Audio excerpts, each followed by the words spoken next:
Sebrae, Serviço Brasileiro de Apoio às Micro e Pequenas Empresas. Olá, começa agora mais um programa Destaques. E o cenário econômico e o ambiente de negócios foi o tema de mais um almoço-debate promovido pelo LIDE Ceará. A organização do evento e lideranças empresariais realizaram um balanço de 2025 e também projetaram as oportunidades de mercado para o próximo ano. Atento ao cenário local, o LIDE Ceará buscou contribuir com um debate rico e aprofundado sobre a economia. E para reforçar a abordagem desse tema, é preciso contar com quem possui uma larga experiência no assunto, a exemplo de Mansueto Almeida, ex-secretário do Tesouro Nacional e convidado de honra do almoço-debate. É muito bom estar aqui em Fortaleza e no Ceará, falando com empresários locais sobre a perspectiva de crescimento.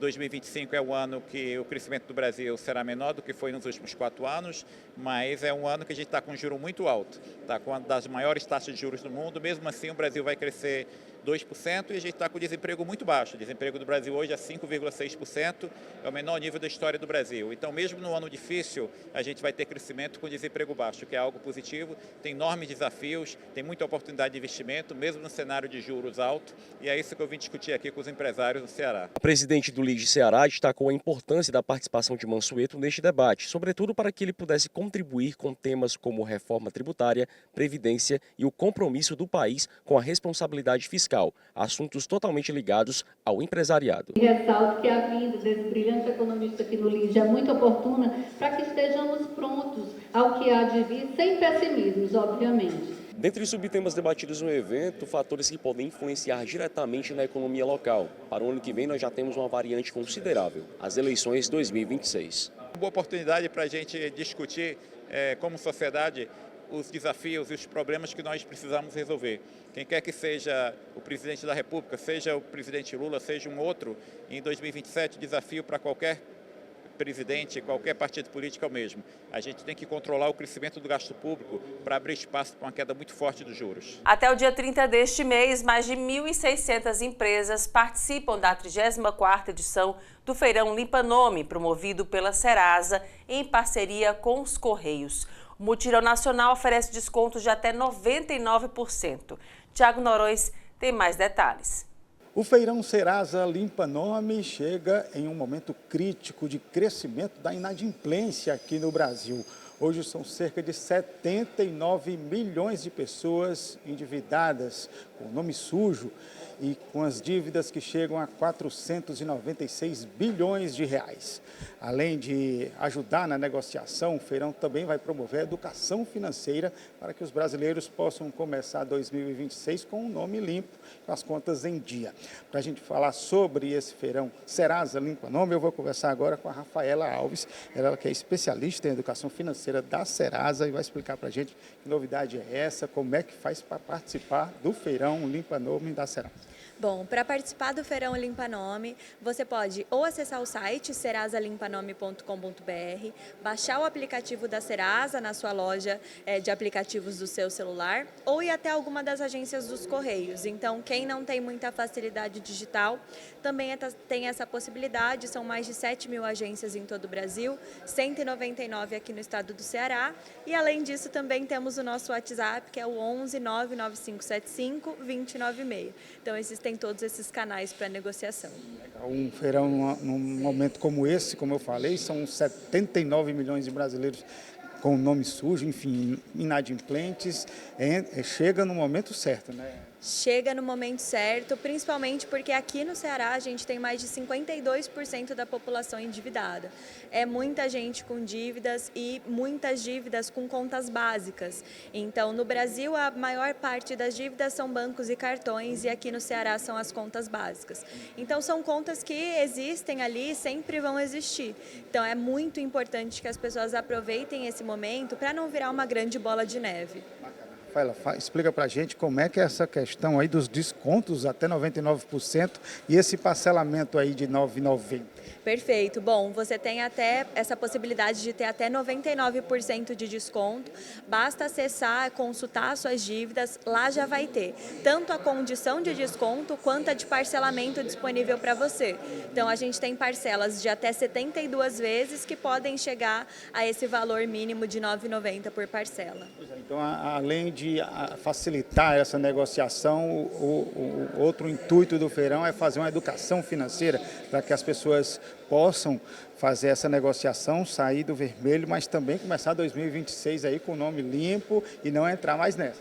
Exatamente. Tanto o Feirão quanto a Serasa tem essa missão de fazer com que as pessoas não voltem para as dívidas, né? As pessoas, elas precisam fazer essa limpeza de nome, mas o mais importante é que elas não voltem a se endividar. Então a Serasa tem essa missão de levar a educação financeira para o brasileiro. Durante o Feirão a gente reforça essa missão, então temos diversos canais disponíveis, temos os especialistas em educação financeira também para fazer esse repasse de informação para a população. Então é importante que se informe para não voltar a uma situação de endividamento. Mas assim, já que você é especialista em educação financeira da Serasa, eu queria que você dissesse assim, qual é o primeiro passo, além de vir para o feirão, né? Qual é o primeiro passo para não cair nas dívidas? Bom, o primeiro passo é organizar suas finanças, entender o que entra e o que sai. Parece básico, mas a gente não coloca na ponta do lápis essa questão de quanto está entrando, quanto está saindo de dinheiro. Aqui no Ceará, a gente tem também uma situação de salário mínimo menor do que o restante do Brasil, né? O salário médio. Então, pensando nesse salário médio menor, é importante que a organização financeira não seja mensal, seja semanal, porque senão chega aquela situação comum, de chegar no dia 10 você não ter mais dinheiro para gastar. Então, fazer essa divisão de forma semanal, essa organização do que você pode gastar por semana. Outro ponto importante é, a gente tem um cenário aqui de contas básicas como a maior parte das dívidas. Então, consultar se você tem algum tipo de auxílio disponível. Se você tem um auxílio gás, se você tem um auxílio energia, para te ajudar com essa questão da situação dessas contas básicas e você não voltar a se endividar com elas. Rafaela, muito obrigado, viu, pelas suas informações. Tá aí as informações da Rafaela Alves, especialista em educação financeira aqui da Serasa, que está realizando até o dia 30 desse mês de novembro o Serasa Limpa Nome, o feirão Serasa Limpa Nome, para você aproveitar até o dia 30 de novembro esses descontos aí de até 99%, parcelinhas de R$ 9,90. Vou repetir aqui para vocês os canais de atendimento da Serasa, que é pelo site serasalimpanome.com.br. Você pode baixar também os aplicativos da Serasa pelo Google Play, também pela App Store e também o número do WhatsApp. Anote aí. O prefixo é 011, né, que é o de São Paulo. 11 99 575 2096. Aproveita aí o feirão para você começar 2026 já com o nome limpo. Agora a gente volta ao estúdio. E agora intervalo, a gente volta já.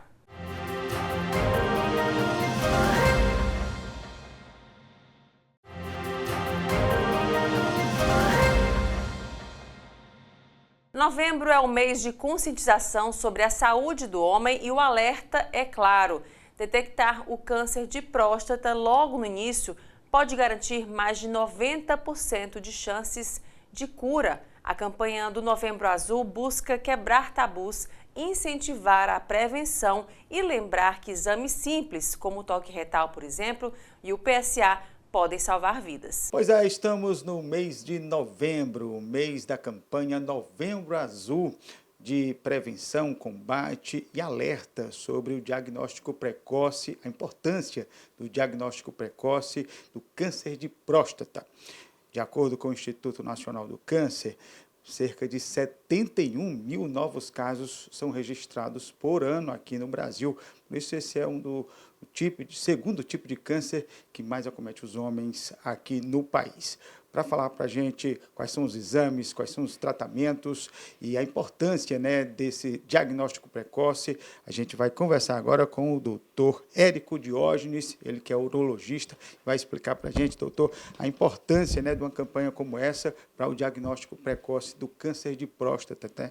É o segundo câncer, né, que mais acomete os homens aqui no Brasil, mais comum aqui no Brasil, e a partir de que momento nós homens temos que começar a nos preocuparmos com o câncer de próstata?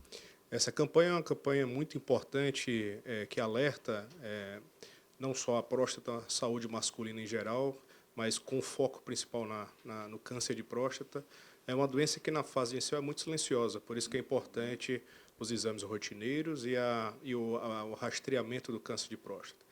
Os homens eles devem começar a realizar os exames a partir dos 50 anos de idade, que se baseia no PSA, que é um exame de sangue, e um exame do toque retal, que é um exame simples, fácil, indolor. Os homens têm bastante receio de fazer, mas o PSA e o toque retal se combinam, se complementam para aumentar a acurácia do diagnóstico.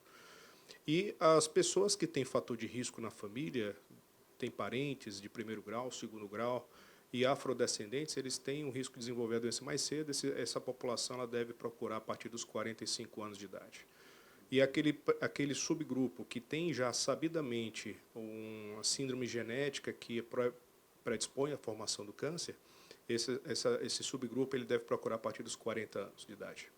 Então, existe ainda, como o senhor mesmo falou, ainda aquele tabu, né, assim, dos homens não quererem procurar, assim, mas é importante que isso aconteça. Né? Sem dúvida, porque existem alguns subtipos de câncer de próstata que o PSA ele não se altera.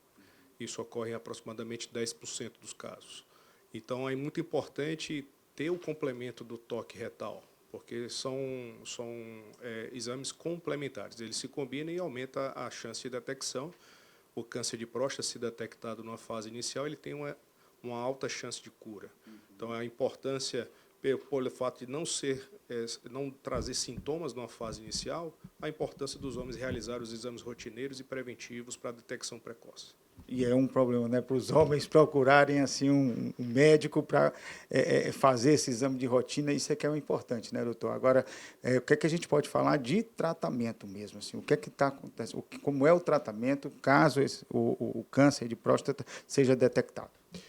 O tratamento do câncer de próstata avançou muito nos últimos anos, né? A tecnologia avançou muito, isso agregou no tratamento do câncer de próstata. Então, cada vez mais cirurgias menos invasivas. Aqui em Fortaleza, eu sou pioneiro na cirurgia robótica, que é um dos métodos de realização do tratamento, que é feito através de pequenos orifícios, pequenas incisões milimétricas, uma cirurgia mais precisa e minimamente invasiva, com alta tecnologia. E agregou 2 fatores que são importantes no tratamento do câncer de próstata, do ponto de vista funcional. Né? Um deles é a cura, claro, a gente buscar um controle oncológico adequado, e 2 fatores funcionais que os homens podem desenvolver após o tratamento do câncer de próstata, que é a incontinência urinária, o desequilíbrio da urina, perdas urinárias, e a função sexual, a preservação, que isso é muito temido pelos homens também. Estou com o diagnóstico do câncer de próstata, vou enfrentar uma cirurgia, não vou ter mais vida sexual depois. Então, a cirurgia robótica ela trouxe melhores resultados. Então, a gente consegue fazer uma preservação do feixe neurovascular responsável pela potência sexual e nós temos ganho na recuperação funcional da parte sexual. O doutor já falou assim sobre os sintomas, enfim, quais são as predisposições, mas assim o estilo de vida também influencia? Não? Sem dúvida. E a base do câncer de próstata ela é basicamente genética.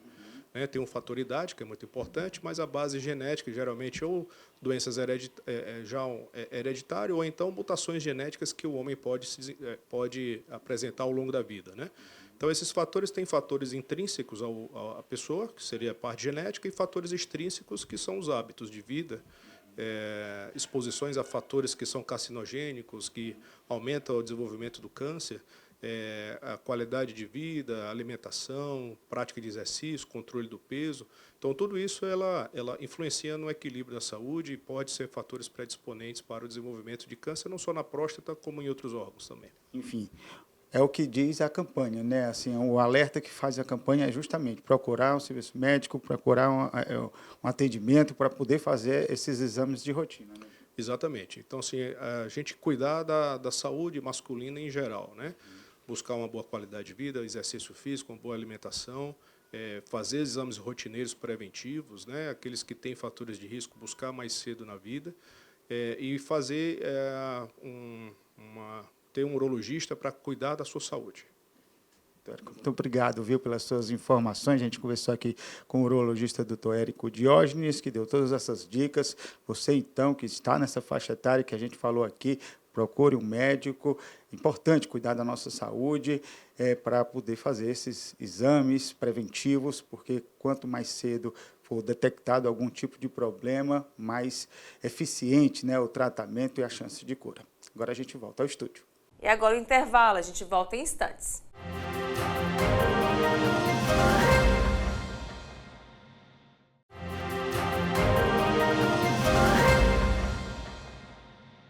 Mulheres que passam por tratamento de quimioterapia enfrentam, além de tudo, o desafio da mudança estética. O que muita gente não sabe é que o transplante capilar pode ser uma grande aliada e ferramenta no auxílio a essa questão estética. A nossa equipe foi até uma clínica especializada para falar mais sobre esse procedimento. É isso, Elaine. Essa é uma grande possibilidade, uma grande oportunidade para muitas mulheres que têm calvície ou até que passam por essa situação, por esse procedimento, por esse tratamento contra o câncer. E por isso, nós viemos conversar com um especialista no tema. O Dr. Gustavo Amarante está conosco e está todos os dias recebendo pacientes e pode nos confirmar. Isso muda a autoestima, transplante capilar na vida das mulheres. Isso leva a elas uma nova realidade, doutor? Com certeza. Bom dia a todos. Bom, Denis, na realidade a neoplasia, né, o câncer de mama, atinge boa parte das mulheres, né, o câncer que mais atinge as mulheres. E, na imensa maioria desses casos, elas têm realmente uma queda de cabelo, né, por conta da quimioterapia ou por conta até mesmo do efeito psicossocial já no recebimento do diagnóstico. Então, sim, é algo que muda muito a autoestima da mulher. O transplante capilar é uma renovação, é uma nova esperança que a paciente tem. E muitas vezes, Denis, a mulher não precisa do transplante capilar. O tratamento clínico para essa queda de cabelo, a gente consegue reverter esse quadro crônico e esse cabelo voltar a crescer de forma natural. Perfeito, doutor. Mas em situações em que é necessário realmente esse procedimento, isso é feito com muito cuidado, com muita cautela, com análise por parte do senhor e da sua equipe, para que esse novo momento seja realmente o melhor possível.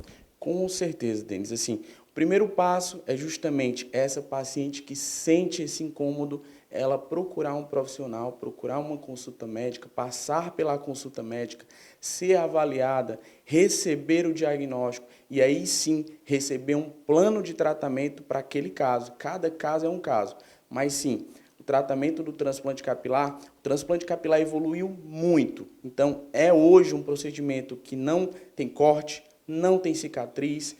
Hoje se pode fazer também sem raspar o cabelo, né, com fios longos. Então a paciente, ninguém vai nem perceber que ela fez o transplante capilar. O transplante capilar evoluiu muito. Então é algo que sim, vai mudar totalmente, principalmente para essa paciente que sofre, né, esse pós-trauma, né, do CA, do câncer. Então, sim, vai restaurar essa autoestima novamente. Você falou de evolução desses procedimentos, a gente tem observado muito que realmente tem mudado, né, para os homens, que é um público que historicamente faz esse tipo de procedimento, rapidamente as pessoas estão ativas, não há mais aquele pós-operatório muito traumático, e o senhor nos revela agora que para a mulher também há uma evolução, inovação, e esse procedimento rapidamente ela consegue ver resultados. Sim, eu falo que inclusive para a mulher não tem downtime. Porque no homem, né, quando eu raspo o cabelo, eu peço ali um repouso de 48 horas. Na mulher, normalmente o transplante é um pouquinho menor, com fios longos, sem raspar o cabelo, praticamente não tem downtime. A mulher ela já consegue voltar para as atividades dela, né, cotidianas, já no dia seguinte. E o melhor, as pessoas não vão nem perceber que ela fez o transplante capilar. Doutor, e para quem está um pouquinho de fora dessa realidade, tem muitas dúvidas, receios, é um procedimento rápido? Quanto tempo fica com a sua equipe, com a equipe médica? Como é que funciona todo esse procedimento? Claro, dependendo de cada caso. Sim, Denis, é um procedimento muito minucioso, né? A técnica FUE, ela já diz um pouco, é fio por fio.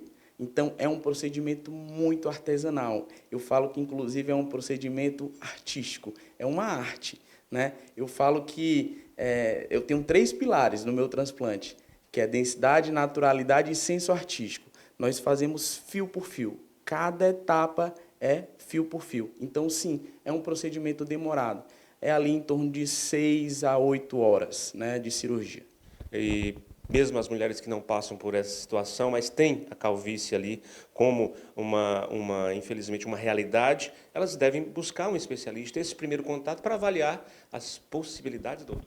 Com certeza, Denis. Eu falo que muitas mulheres, elas acreditam que a calvície ela é do homem, mas não. A calvície ela está também na mulher. Então, assim, o número no homem, a estatística, é que homens de meia idade, 50% têm calvície ou vão manifestar a calvície. E na mulher, esse número pode chegar até 40%. Então, é um número muito alto. Então, a calvície, sim, ela está na mulher. Muitas vezes, a mulher ela procura ajuda no salão de beleza, com as amigas, e ela acha, não, meu cabelo está fino, está ficando fino, mas, na realidade, o cabelo dela está doente. Então, uma definição de calvície em 2 palavras, afinamento e miniaturização dos fios. Então, isso é calvície. Então, se você percebe que seu cabelo está ficando mais fino, você consegue ver o couro cabeludo, procure a ajuda de um profissional, porque sim, você está passando por um processo de calvície e tem tratamento, e o tratamento é muito efetivo. Doutor, muito obrigado pelas informações, pelas dicas. E essa conversa realmente com o especialista é sempre muito importante para tirar dúvidas e guiar as mulheres que estão, nesse caso, nesse tema, buscando realmente respostas. Há muitas dúvidas, medos e, seja no caso de ter ali um tratamento, pós-tratamento de câncer ou numa calvície que surge durante o período da vida, é muito importante conversar com quem entende. Elaine, eu volto com você aí no estúdio. E o Destaques fica por aqui. Obrigada pela sua companhia e até o próximo programa.